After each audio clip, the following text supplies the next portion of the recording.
Ladies and gentlemen of YouTube, Nev from Nev's Tech Bits here, and today I've finally given up on this system. I don't often give up on systems unless I absolutely cannot get these things going. I'll go through hell and high water to get any system going, but I think I finally matched my here. I don't think determination is going to help me out. I think luck is the only thing that will help me out here.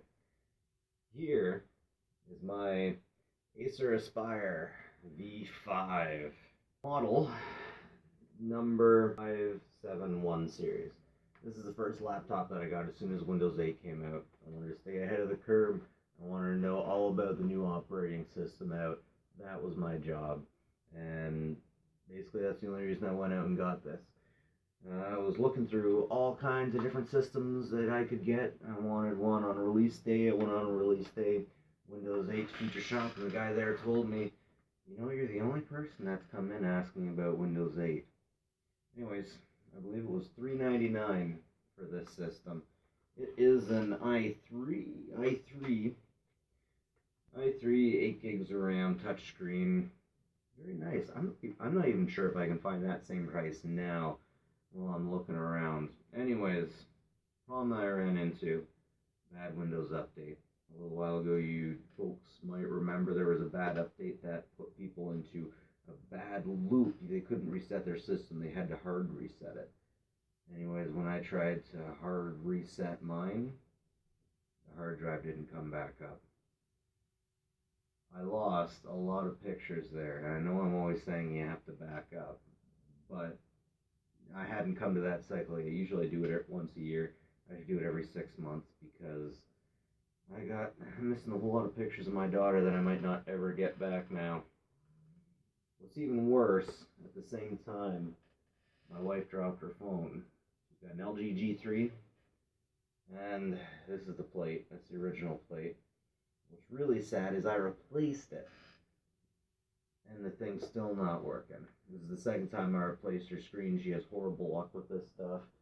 And I can get the thing on. I can get the units turned on, but the screen doesn't work, telling me it's probably a motherboard issue.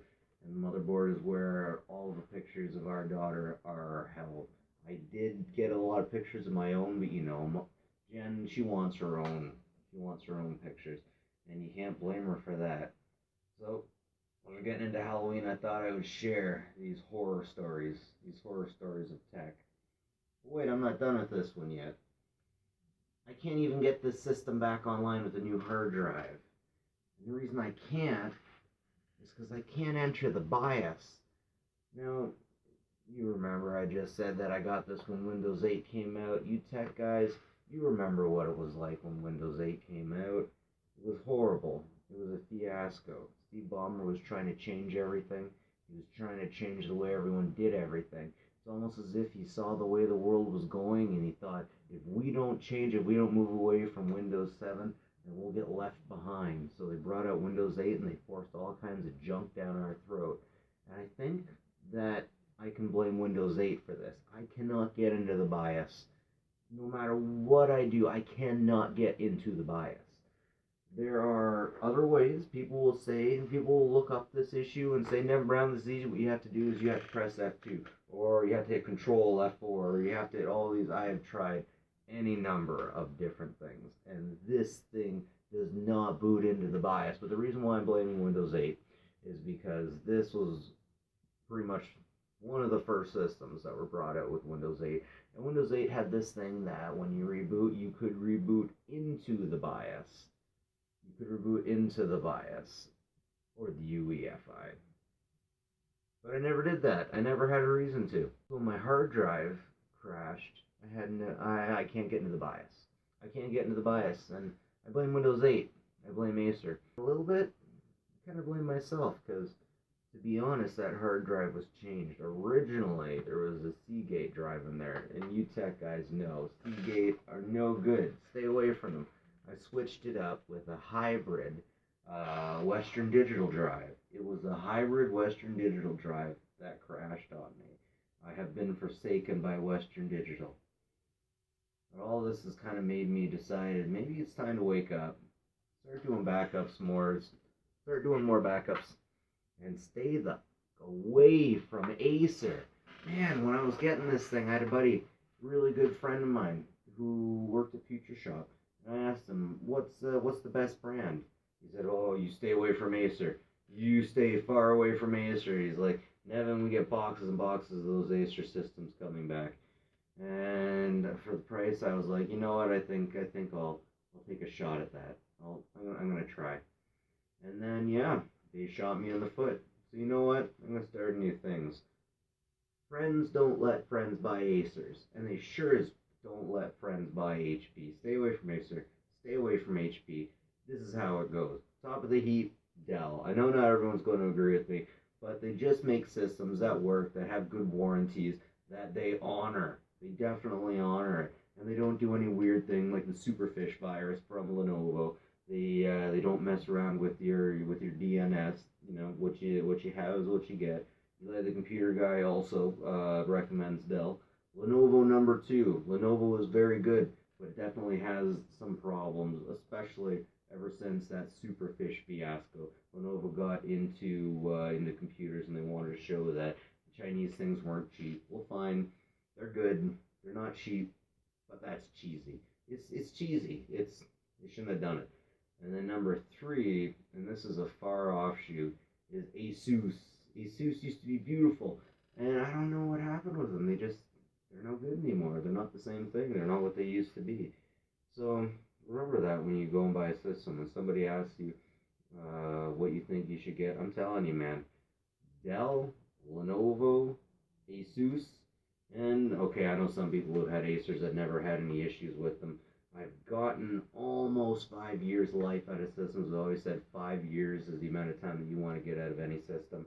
But oh, I'm so disappointed. The battery was still working. Just the hard drive.